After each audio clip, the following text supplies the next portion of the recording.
save this file. Let's go add a new document. Go to the Backstage, go to new, and now you can see here that as you start using and creating templates, these templates are automatically being created now in your Backstage. So now whenever you want to use this file as a brand new file again, all that you need to do is you simply need to select personal budget. Now I'm going to add a couple of more. Let's just call something as wedding. Click on the search. And wedding expenses budgets. Let's just create this.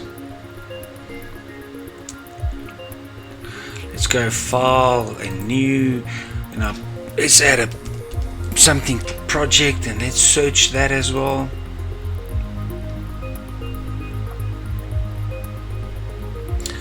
Great, we got that one there, and let's just create that one there as well.